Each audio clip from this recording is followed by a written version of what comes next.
Well, forget Hillary Clinton's server. Look at the poll numbers voters are serving up. Hi, everyone. Glad to have you. I'm Neil Cavuto. And if Katie Pavlich is right, and she's never wrong, of course, if you are a Democratic money guy, you are not waiting to see what is coming out. You are cashing out. Also here, Charles Payne, Adam Lashinsky, Scott Martin. So, Katie, your argument is the money guys, the donors, are already getting nervous, and they're already shopping around. Well, look, they've looked at Hillary Clinton in the beginning and said she's the inevitable nominee. We want her to be the first female president. She's been wanting this for years now. She's ready to go. She's had some time during the Obama administration to get better at campaigning.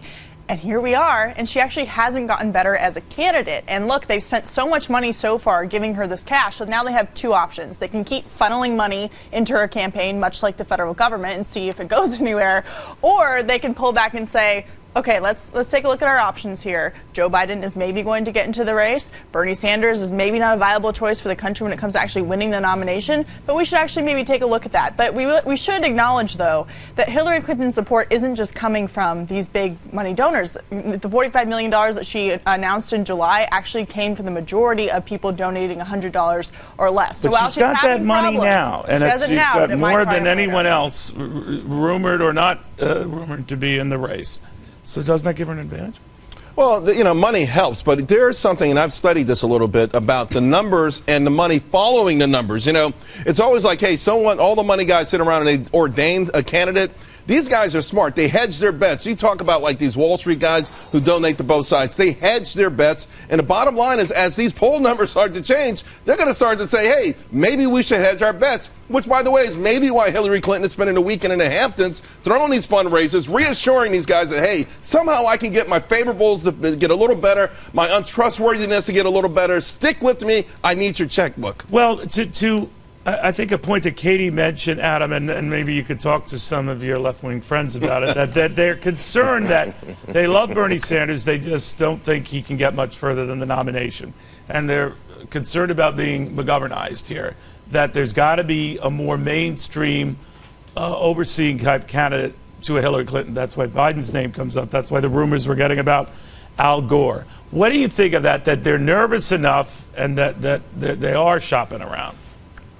Well, on the one hand, I think they are nervous enough, and they, by nature, are shoppers. I mean, Charles is exactly right about that. That said, they also are not going to ditch a good investment just because, you know, the stock is down to stretch the metaphor. But I'm just saying days. They can diversify their portfolio. And I think they, yes, and I think they will. But I think we've all been watching this long enough to agree that it would be foolish to dismiss Hillary out of hand. I do think there's some reason for concern, absolutely, and that's why we're hearing the Biden stuff and the Gore stuff, and that the money people will do that. But they're not going to, you know, yank the ripcord just yet. All right, well, maybe not, but they listened to me on this show, Scott. I'm not one to brag, but allow me to brag, that she is, I'm not taking anything away from her smarts and her whatever skills. But she's a good candidate from afar, but once in the race, far from a good candidate. And if it wasn't this, it would be something else that is just clawing away at her appeal. And I think the party is discovering that for the second time running now and saying, your husband, you are not. And we are not only hedging our bets, we are actively sniffing out alternatives. That can't be good for her.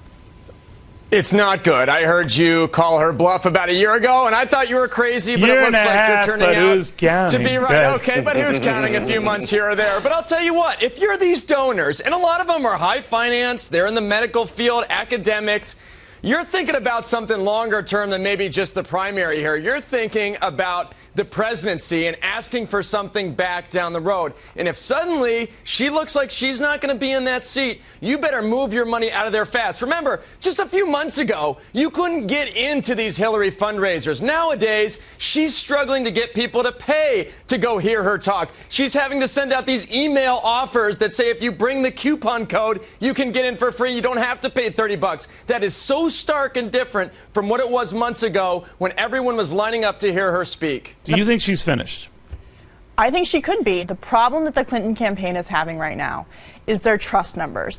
She's not only going down in the polls, she is nosediving in the polls, and they are not doing anything substantial to get that trust number But this back. is the time to nosedive, right, Charles? If you're going to nosedive still relatively early. Yeah, nosedive early, but there's still that whole echo of a Barack Obama.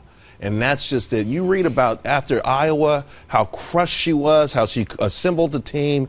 She didn't understand how it happened. I mean, that has to resonate so loud with not just her camp, but she won New Hampshire. Yeah, but she was done though. I mean, she was effectively done. This was not supposed to happen. Charles makes a great point, Neil.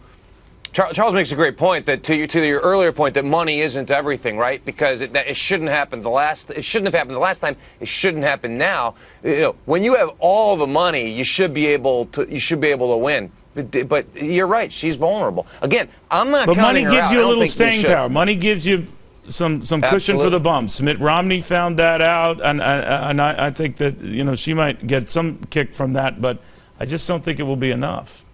The Republicans are better at that, by the way. The Republican who has the best organization and raises the most money typically wins the nomination.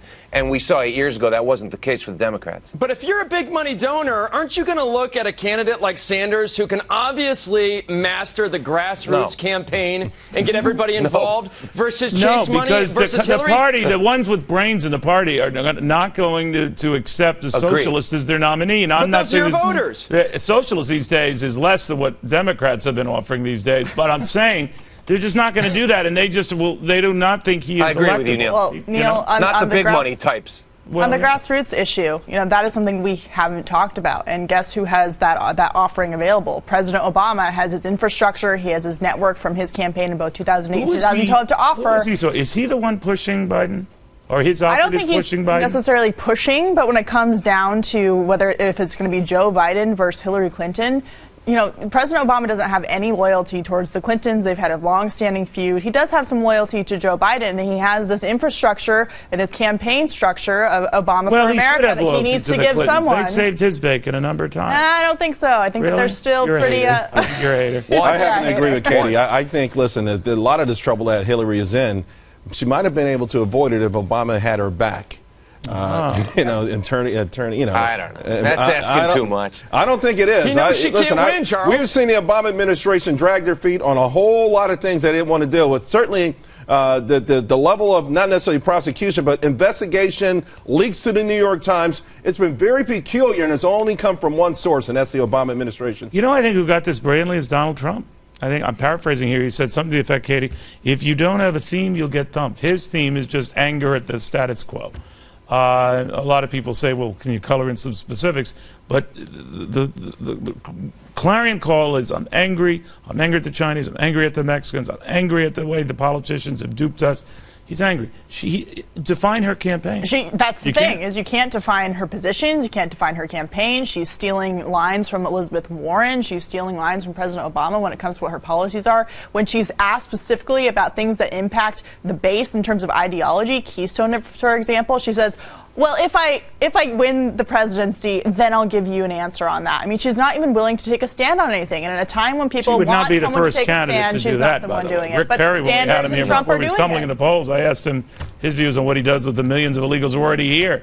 He said the same thing. I'll get back to you when I'm president. Yeah, that's true. I did watch him. And Rick Perry people have to volunteer for him now. Remember, he was the leading candidate in the last election. And he's already run out of money. I'm telling Hillary, I think the money theme is the right theme, though, right now, because she doesn't have anything else going for her but the money. You talk about writing out those bumps. She needs to write them out right now. And she does not get more cash in the coffers right away, I think, Neil. Well, one thing I admire about money, guys, is how transparently phony and disingenuous.